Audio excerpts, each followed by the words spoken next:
Hello, everybody.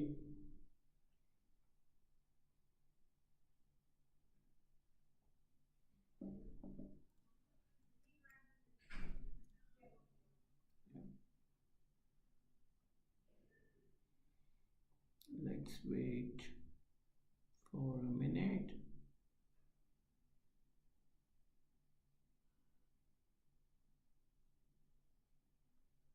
Yeah, okay.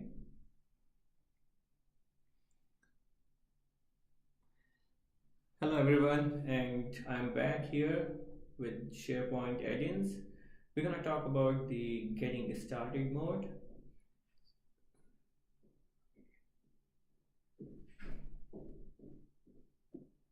So what we're gonna do in the getting started mode, we're gonna look at the level 100 to 200, and we're gonna take a deep session around the authentication flow of the add-ins and the advanced options of using add-ins in a later session. So we will cover both the sites, getting started and deep dive. Now, again, a quick brief about me. My name is Ashish, and I'm a Microsoft MVP in Office Development. And my Twitter handle is _Ashish Trivedi. So if you have any questions, you can use the live session to put your questions in.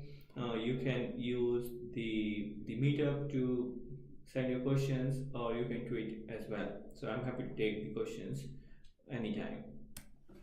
Now, what we're going to talk about is why SharePoint add-ins or why apps. And now we're going to talk about the Office 365 based applications and where SharePoint add-ins are available. We're going to talk about the add-in model or architecture. We're going to talk about the hosting models. We're going to talk about the development process and the user experience as how user can use those processes.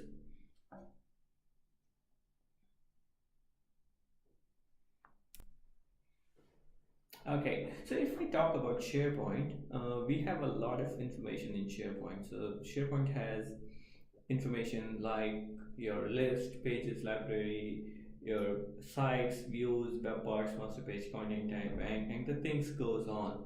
So there are a lot of information available in SharePoint, and we have to build and customize these application areas. Now, in SharePoint 2010, why I have to go back to SharePoint 2010? Because there were challenges in SharePoint 2010, especially when we have moved SharePoint online. So, if I talk about on-premises SharePoint 2010 to SharePoint 2013, there was no change in the development model. So you can use your full trust code to develop your applications. You can use a sandbox and develop the applications. But when you use SharePoint Online, it's very challenging to use the full trust code and sandbox code to do a lot of stuff. And that's where when you are doing the development in SharePoint 2010, the challenges were sandbox. So a lot of code has to go in the sandboxing, which are very specific to site collections. And sandbox doesn't support few APIs, so you cannot use your entire solution in the sandbox. So few things has to go as a server side, few things has to go as a sandbox.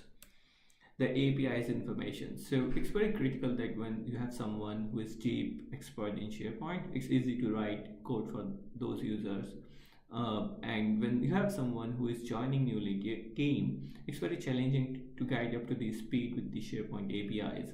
You have to understand the object model hierarchy and understand the programming challenges of the classes. And last but not the least, and very important, the code on the server. So when you create your full trust code or sandbox code, they are running in a process on the server. Even in the sandbox code, the scope is a site collection, and it can do a lot of things in the code. And deploying a full trust code is always challenging. It has to go through multiple reviews, it has to go through the quality check using tools, and then only you can go and deploy the code on the server. There were a lot of things around the developers which has to go through these reviews process, and there were a lot of things around the ID admin as well. They have to do before deploying the same code base on the server. So there were a lot of challenges, and that's where the SharePoint app model or add-in model evolved. So in SharePoint, add-in model, the SharePoint application doesn't live in SharePoint now. So you will see the custom code either executing in the client side or in the cloud.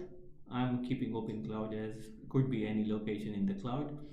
And if you are on premises, you are executing the code on premises. When you talk about the applications and they are sitting outside SharePoint, you will be providing, apart from the user permissions to access these apps, your apps will have the permission as well via OAuth. So if you have the user who is trying to access an app and an app got least permission to do the operation, user will not be able to do it also. So SharePoint verifies your app permissions as well. To talk to SharePoint, your app will use either REST or CSOM model to talk to SharePoint, because your SharePoint application is sitting outside the SharePoint, so it will not be able to use any CSOM, that's the server-side object SOM model, so it can use a client-side object model. Now there are multiple ways to get an app. So either you build your internal corporate marketplace, or you use the Office Store public marketplace, or you do the API for manual deployment. So you can create your own APIs for deploying these apps. In terms of user, how user feel about it. Now if you look at in SharePoint 2013, everything is an app or add-in. Your library, your contact list, your announcement list, or any custom list is an app now. So when you see the view all contained, now it is appearing where you have all the apps in the site and links for your public or corporate marketplace. So the corporate marketplace is nothing but your app catalog based deployed application. So when you deploy an application and publish via catalog, it is available within the org and anybody can use that app. It is approved by IT admin. So then selecting the app redirect on app start page. So whenever you click an app, it will redirect to your different experience. It will not be running in the SharePoint experience. So we want to see about how challenging it is to use the app and customize it to look like a SharePoint. Okay, so in terms of architecture, you have your apps which are for the user, and one side you have to manage your infrastructure to build the apps and run the apps.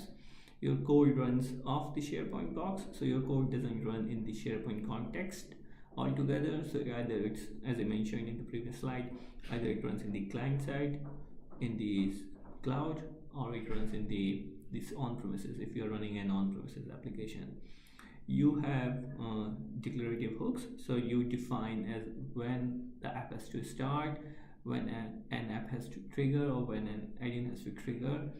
Your app web host is in SharePoint. So in your SharePoint, there are two web defined. So SharePoint works as a host web app, and then your SharePoint app web gonna work as a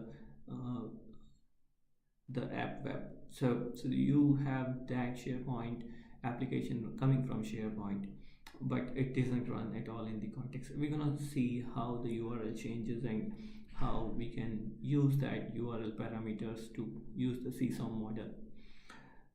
So the benefits which I receive using the app or add-in model is the isolation. So the app isolation. So I can use the app which doesn't run in the context of SharePoint, and I can write code safely. So it is pretty much around what app has a permission and what user has a permission to do with it, not what code is written in the app now. And when we move it to the app model or add-in model, we have a large developer base apart from SharePoint developers. So we can use any web development capabilities to write an app now or add-in now.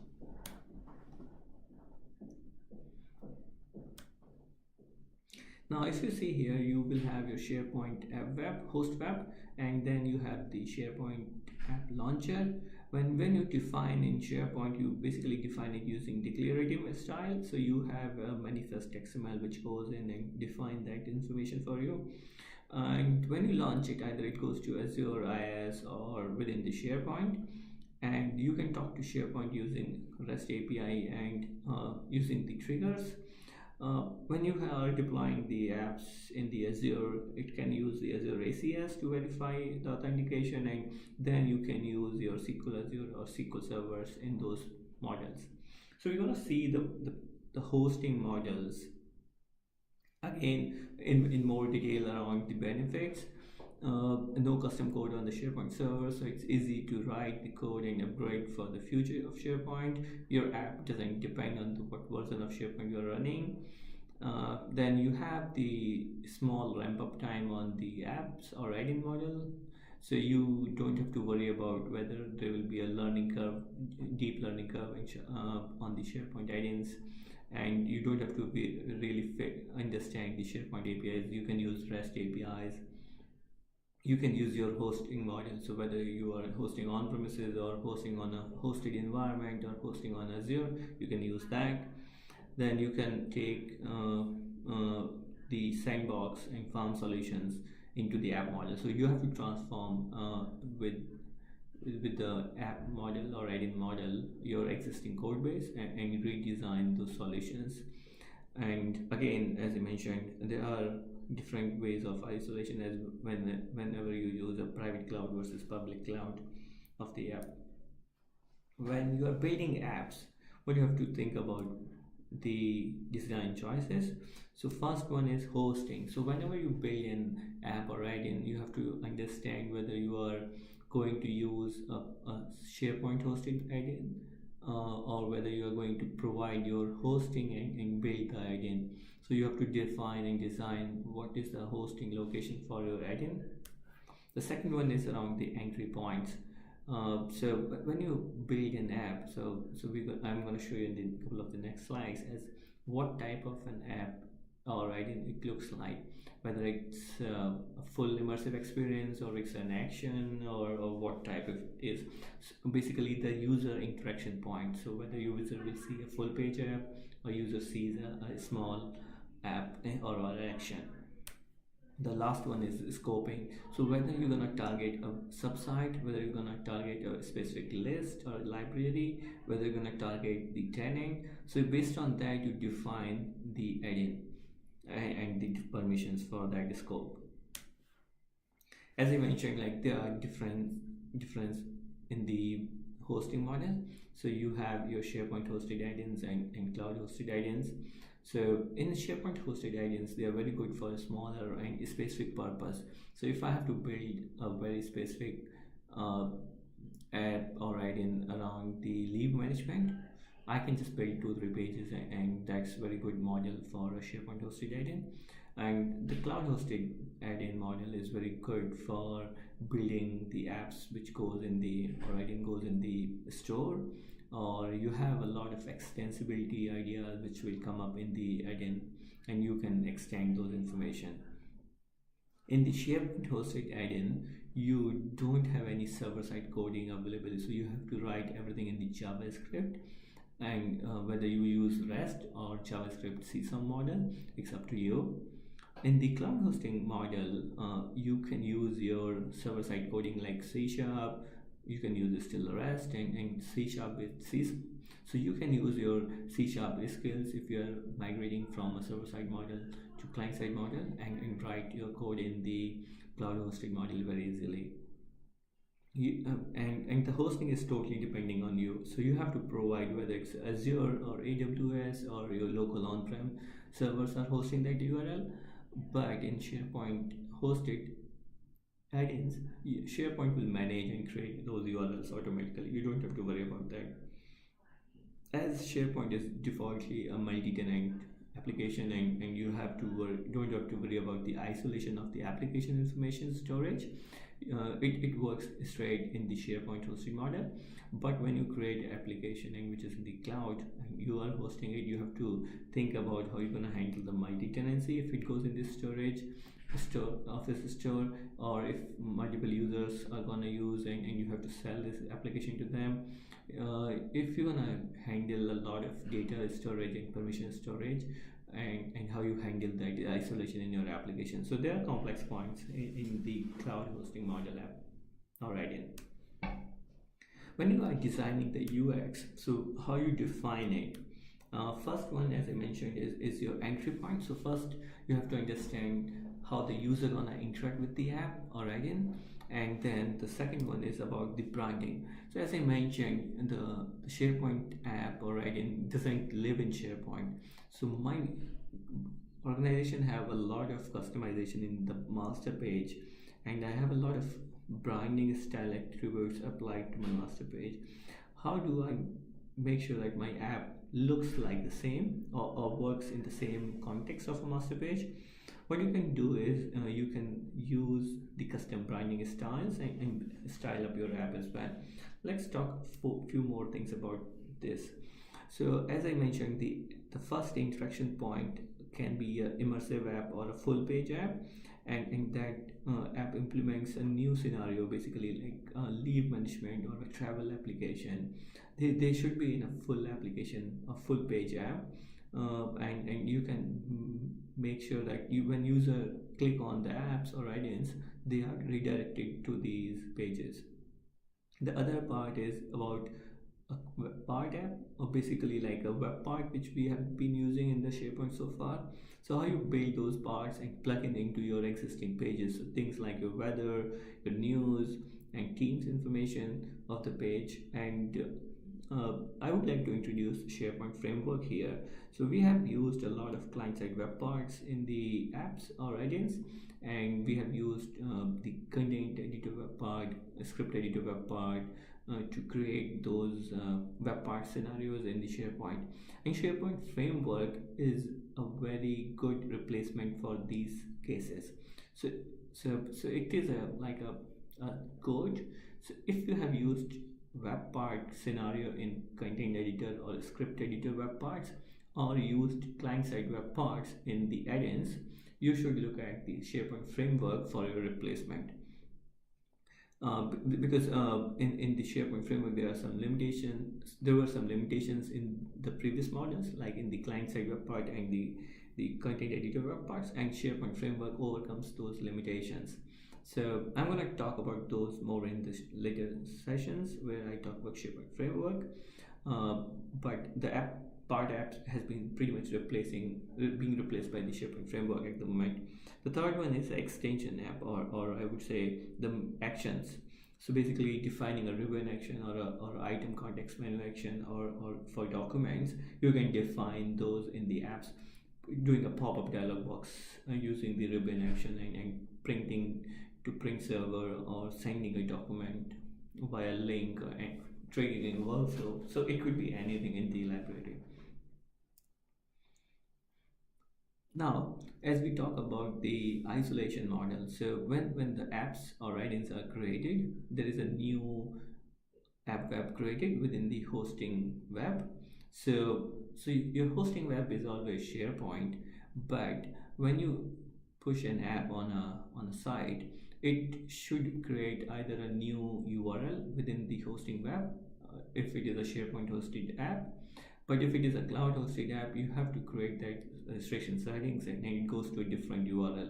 So app has, or add-in has, its own isolated URL location where it executes.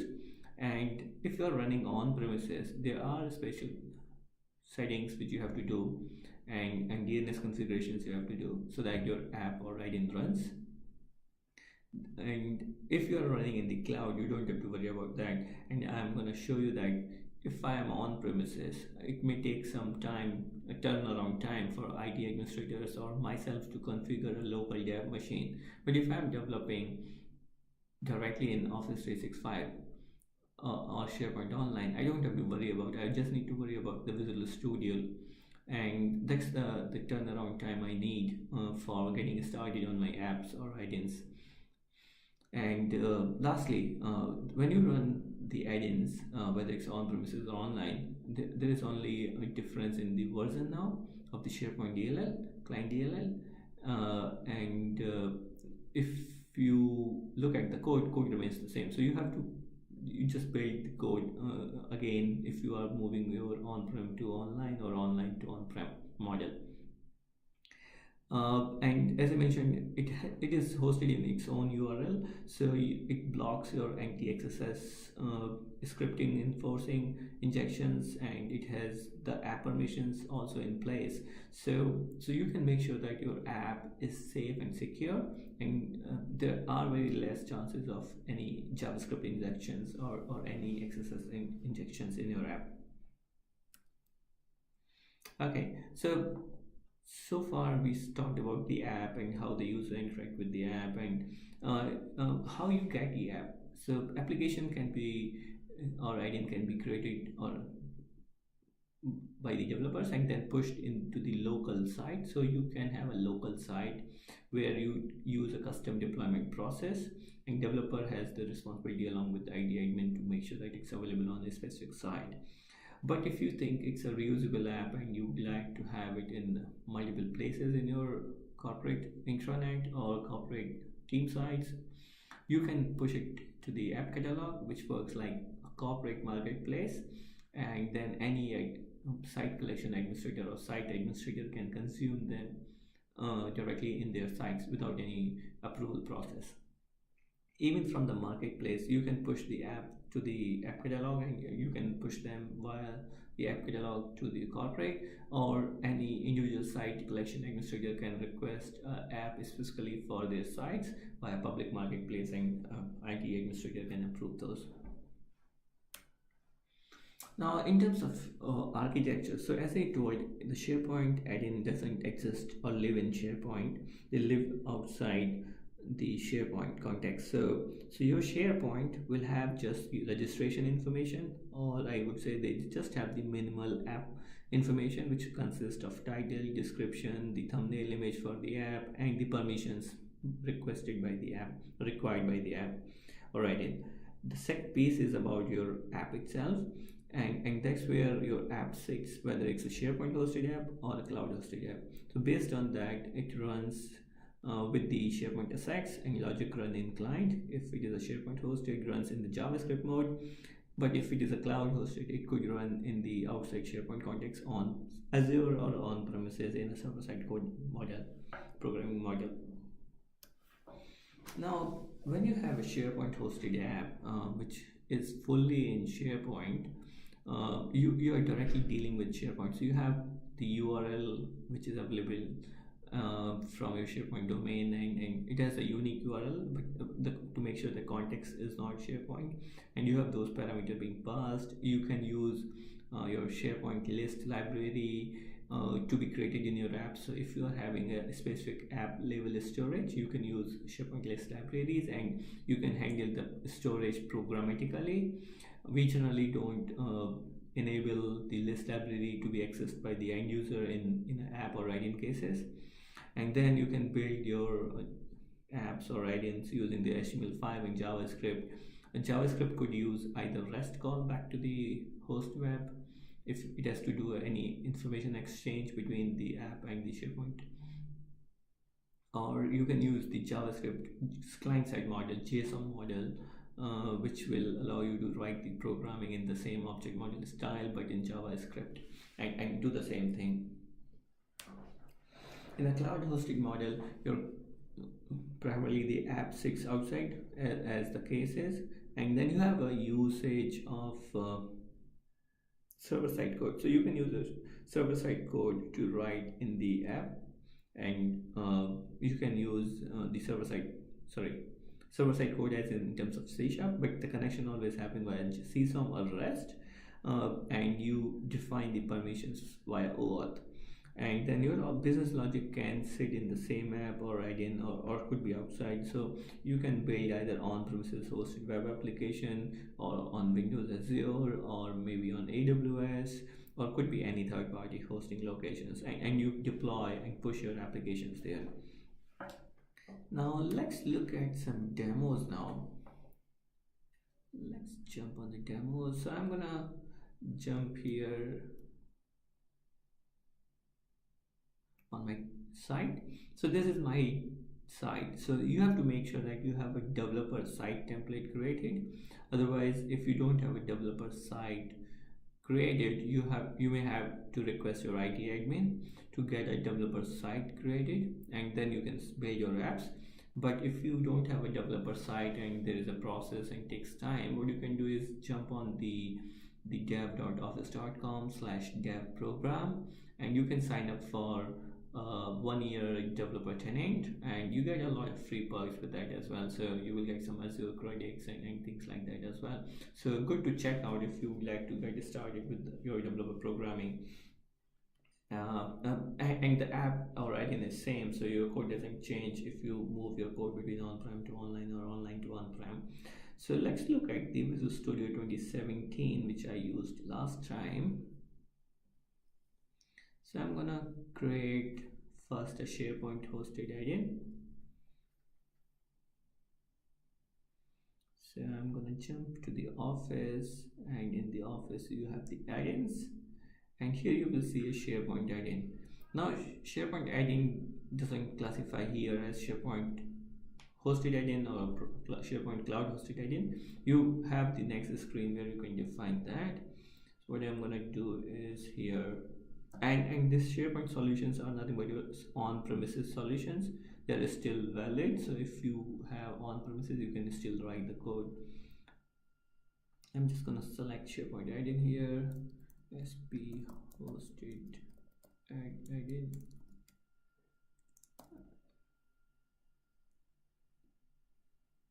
And then it will ask you where you would like to host your add-in, in a provided hosted model or a SharePoint hosted model. I'm gonna use a SharePoint hosted model. Then let's see. Okay, I don't have the URL here, so what I'm gonna do is I'm gonna just go back to URL, select the URL, come back to my Visual Studio, paste it here. Okay, do a next. It may prompt me for a login. Yeah, I'm gonna give my login here.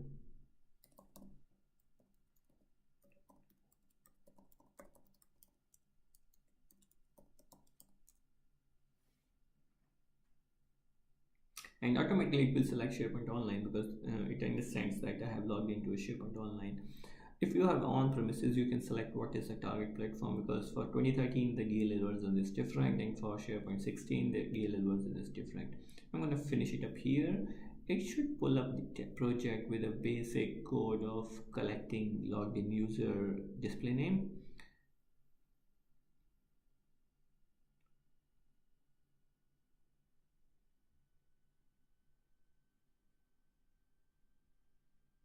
Take some time to create the project. Good, done. Now once it connects to SharePoint, it loads the project properties. So if you see here in the window, I have the default action as deploying the SharePoint add-in, and this is very good when you are doing a lot of debugging and building the add-in. And you can change it to other values. I can show you that it's in the project properties. So if I go to the project properties with the SharePoint, you have a deploy SharePoint add-in default action. So you can change these to not to deploy and activate. So based on your requirement, you can say just deploy, don't activate, or deploy and activate, or don't deploy, because you don't want to debug on the live systems. Then there are some of the scenarios like app add-in installed, app add-in uninstalling, and upgrading, and we're not gonna cover that here. That I will take that in the deep dive. These are very helpful because if you remember in your old add-in, old application development days, when you have to deploy and upgrade it, there is a big process of retrieving it and replacing it, removing it from the solution store, and then adding the newest solution. There's a very good detailed steps about how you do a solution upgrade as well. But in terms of apps which you do or adding, you do a lot of upgrades and you do a storage of information, you should handle these events. And as I mentioned, these events are helpful for making sure that when you install an app, do you have a prerequisite to be done, you can do that. When you are uninstalling, you are not deleting any existing data. When you are upgrading, you need to just worry about whether you have the dependencies available or not, and things like that. My SharePoint site is connected, so it shows me a server connection online. By default, it's gonna run from Edge. I'm gonna change it to run from Chrome. I don't like much Edge because I have the profile created in Chrome at the moment. And as you saw, there is no web project, and this web project will come when I will create a cloud hosted model. Okay, let's look at some of the project scopes information here. Now I'm gonna explore this app manifest XML. When I click the XML, it shows me a visual of information here because it's easier to change in this visual rather than changing the XML structure. Okay, so what's on the general tab here? Now if you explore, so it's basic information about the title, name, versioning, icon. So if you have a corporate application which should look like a leave application or a reward application, you can change the icon. So once somebody sees in SharePoint, they can see the relative icon and they can click the app, and it differs from the SharePoint blue icon, so it's easy to find your app as well there. Then you have your default page. So if you have multiple pages, you can define what's the landing page for the SharePoint add-in. You have the tokens. If you would like to pass multiple tokens, in terms of actions, you would like to pass the selected list item and list item ID, you can use additional tokens and then you can pass it to the query string. So when your pop-up page comes in, you can see how they come up over there. Now the hosting model is provider hosted. I don't want to change here, let it be provider hosted. The next piece is important here. Now when you work with apps, I will not go deep dive in the OAuth here, but I will just give you a heads up as what's happening. You have the authentication flow, which will ask first the user to access the SharePoint from the AD, and after that authentication, user is authorized to access the app or add-in. He clicks on the add-in goes to the next page. Now when the add-in redirects happening, you can see a URL is built like with a app ID redirect page, and what it does behind the scene is it will check what's the application ID, and with that application ID what permissions are being granted. So when you are hitting that application, and application will verify whether it has a list read write or a site collection read write, or has a dependency on a service, and plus what is the user permissions available. So it combines the user token plus the application token to verify the least available application permission set, and the basically it verifies for the least permission set with the user and application together, and then it will act on their behalf. So if you have a user who is an admin, but if your application doesn't have a write permissions, even the admin cannot use the application to write. Even there is a code written in it, it will not do anything until you give a write permission, specifically in the scope and the permission here. So let me show you the scopes. So in the scopes, you can define with BCS, project, social, project server, if you are on premises, newsfeed, search, taxonomy, tenant, web, user profile, workflows. So if you talk about the hierarchy of this permission, so your hierarchy is same. So if you give a web and you give a read permission, that means like a SharePoint user, if you give a web label read permission, he can read all the lists and libraries in the web. The same way, your app can read all the lists and libraries in the web. But if you go jump back and do a list, then it can do specifically a specific list and library read permission. So it follows the same SharePoint hierarchy of the information security, and you can apply that here as well. So if you give a tenant level read, basically it can do read across the systems. So for time being, let's keep a list read, and let me change it to write so that I can get some prompt back there.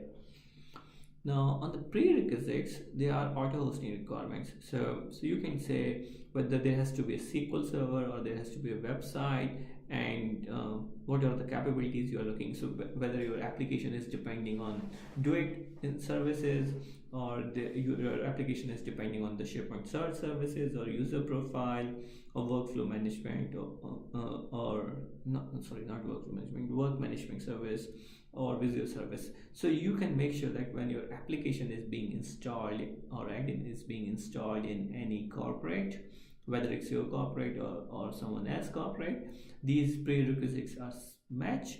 And if they are not being matched, it will automatically go and throw the errors based on your handling, or it's gonna provision those auto prerequisites.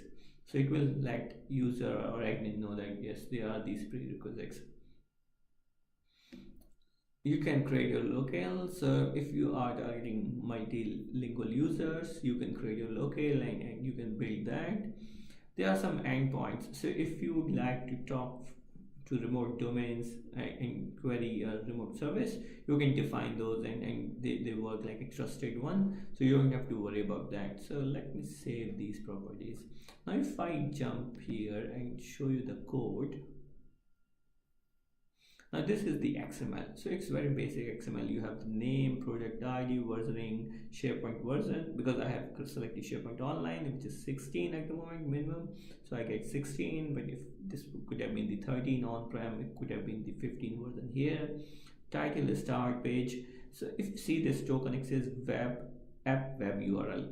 So whatever be the URL created by SharePoint for this SharePoint hosted add-in, it will replace this token, and then it will add this page with a standard token. Now here I don't have any app principals, but I have selected the application permission request here, so you can see the list write permissions. Now this is what happens and goes to SharePoint. This just manifest XML. Your script here and the pages will sit in the URL which will be creating. So if you see here, it has a message box, div PID message, and if I show you the script, the app.js script, now it has a acute delay until your SharePoint.js is loaded, and once it's loaded, it goes and initialize the page. It gets the SP context user from the current web, and then get the username on the query success method of the load and execute. It's gonna replace that message text box with say hello get title, or if there is any error, it's gonna throw the error back to us. Now if you see here in the page, I will just jump back to the page, there is a JS and there is a CSS being used. So this CSS, app CSS, is by default. Now in SharePoint add-ins, when you're working, there is this it is using already something called as Office UI Fabric, and you can use that fabric to create your controls to look like SharePoint or Office controls, and you can use and define master pages for these applications so that it runs like your branded control page. Now let me just go and push this up here. So what it's gonna do, if you're gonna see here, it's installing SharePoint add-ins, and it will activate and redirect me there. So let's wait for that.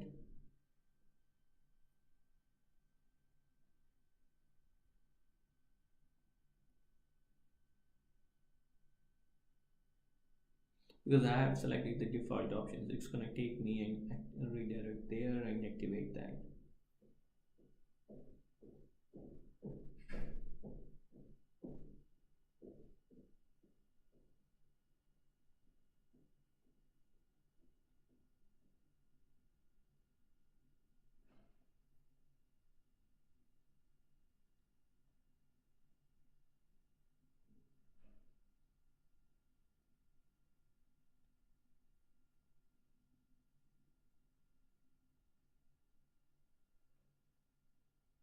Just taking more time to do that.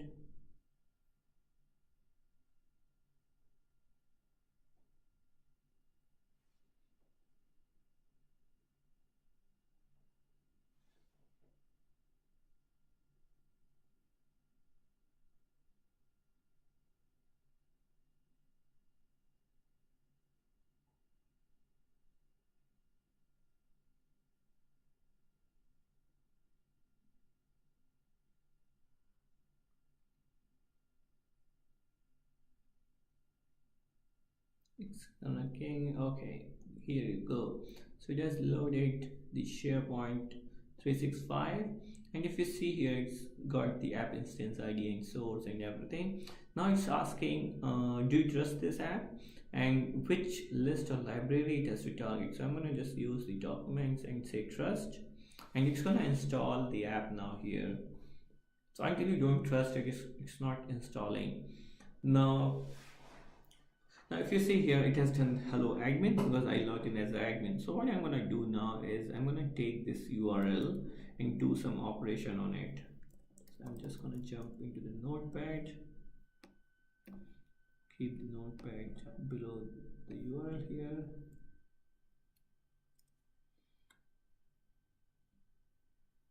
and then let me just make it a bit bigger.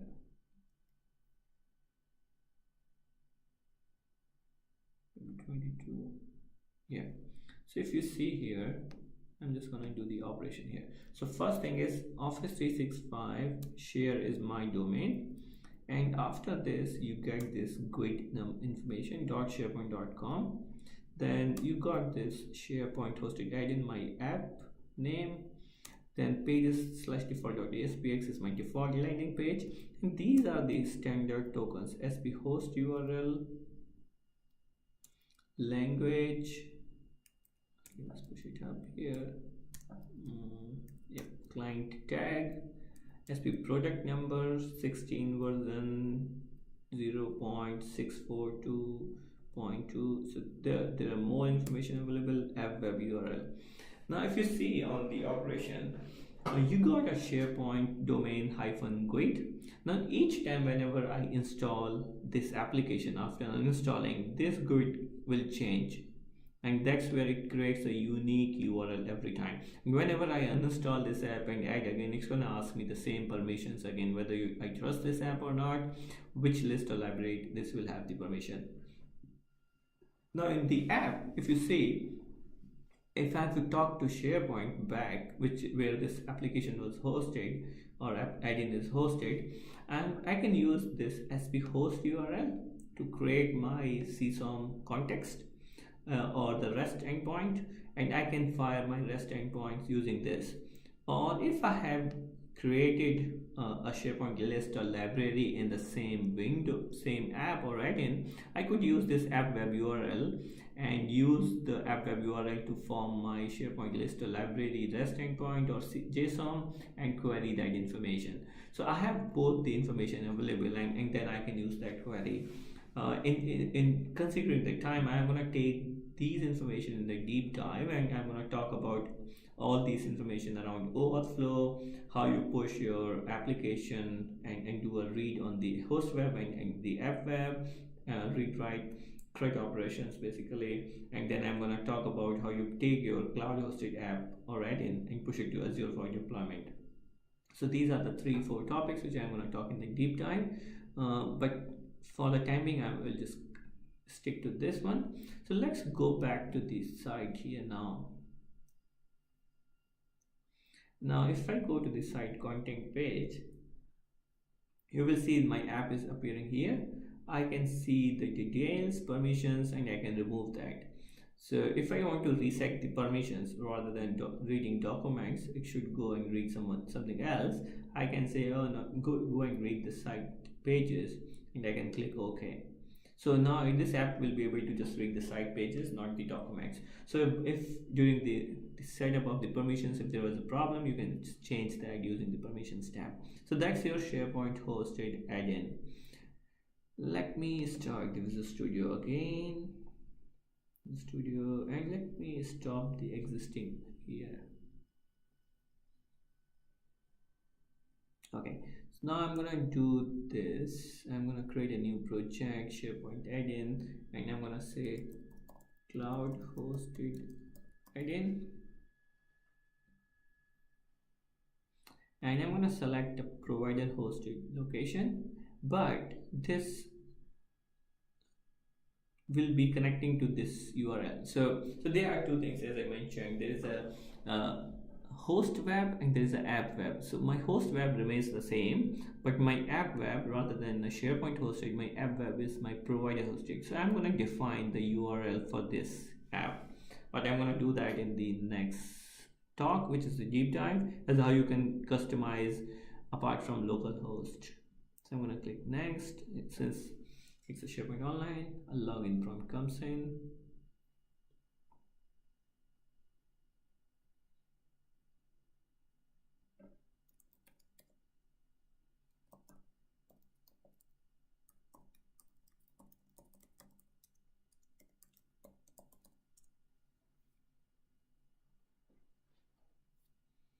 Now then I go next, and then now you see the difference. Now previously when I did next, it created finish straight, but now since I am a provider hosted model or a cloud hosted model, I get option whether I would like to ASP.NET web form or a MVC. Let's keep a web form. Now here, if you are running your application and deploying in Azure, and your SharePoint Online is there, you pretty much use the Windows Azure Access Control Service.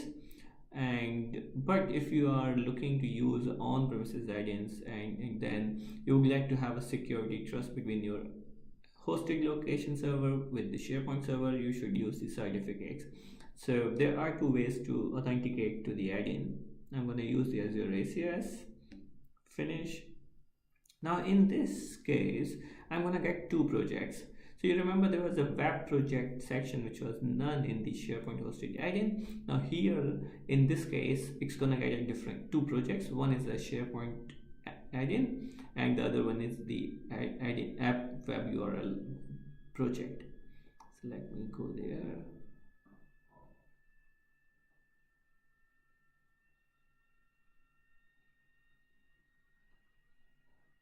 Okay, so it's a blank form. I can define design this, but that's not the purpose. So let me show you that. So if you see this at the first project which has the SharePoint icon here, that's the add-in project, and then this is the add-in web project, so where your code runs in. Now if you see this, it has a web project created here. Now if you have multiple web projects and you would like to change, you can change those settings using these drop down. So I can just make a project for SharePoint hosted add-in. I can make the project, now this project also has a SharePoint hosted add-in by defining none here, but we are not going to do that. Same app manifest, but you will see here it has a web project pages default.aspx. So that means wherever I deploy this web project section, whether it's my local host or it's my Azure web, it's gonna pick that URL automatically in the configuration, and I can define that configuration in the SharePoint application registration time and in the app manifest, which I will push next talk in the deep dive. Keeping it very simple, same set of permissions, prerequisites and remote endpoint information. And then if you see this, you have a local host URL. So now if I run this piece, it will go to the SharePoint first in the SharePoint Online, and then it knows that there's a local host redirect entry. So it's gonna push me to the local host. And this is a web form. So let me just show you the web project. So what is the good part of this project is, if somebody try to hit this URL, the web URL is straight. Like now if I would like to hit this web URL localhost and URL endpoint, I will not be able to get it in properly, because what it does, it on the page pre-init, it goes and checks the redirection status from where it is coming, and if it doesn't find the proper context, it is not gonna let you access any information. So whether you try to hijack this application by some mean, you may not be able to do it, because it finds all that information here. You may try using Figler to hijack, that's possible somewhere, somewhat, but getting a token, user token and finding it out, and then application token and mixing it up together and then try hijacking, it's a waste of time. Rather than that, get access to the SharePoint. And then what it does, it just goes and responds the web title. So basically it will just write back the web title. And yeah, it's pretty much like a web form here, and I'm gonna just run this down now. Okay, let me see if I selected Chrome. Yep, it's by default Chrome now. So it should go install the app and should load the Chrome.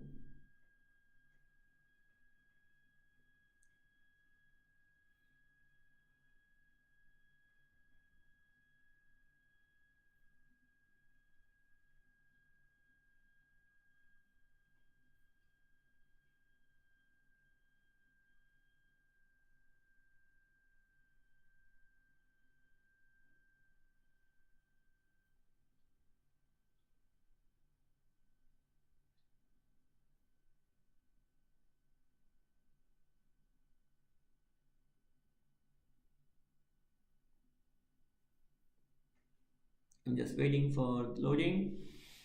Gets loaded here. Since I haven't defined any permission, so it's just gonna ask me the trust. And as soon as I trust, it's gonna load the app here. And you see that app redirect instance ID, and it's gonna load the title of the web.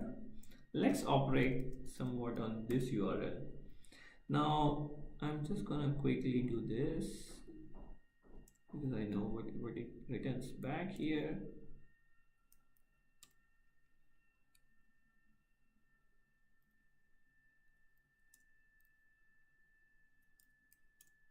Yeah, okay. So now if you see here, so since this is running from my local host, so it has picked up the local host. So what happened, it has gone to the Office 365 SharePoint Online to register my admin, and the admin has the app manifest XML to know that I have a local host running. If I shut down this website and hit the app from the server from the SharePoint site, it will not be able to come on the local host. It will throw the exception that there is no local host available. And then as you see that since you are building the cloud hosted app, you don't have the options to add list and libraries. Basically you don't have any information being stored in your app web, so you don't have the app web URL being created here. That means you can use SQL connections and other connections to do that, so you will know that those already. So considering that you just have the host web URL to create your CSOM or REST endpoints, and you can just continue that model of the development. And then if you go back to the site, you have both the apps available here, and you can change the same information like logs.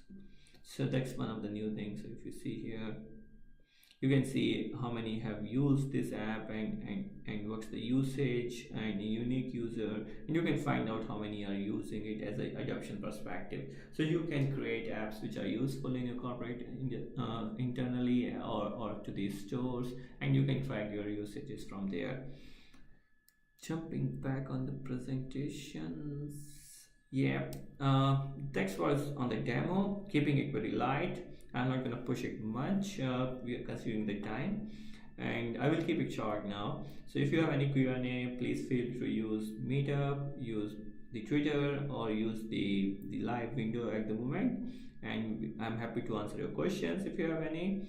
And thanks for joining and watching this video, and looking forward to see you soon for the deep dive on SharePoint add-ins.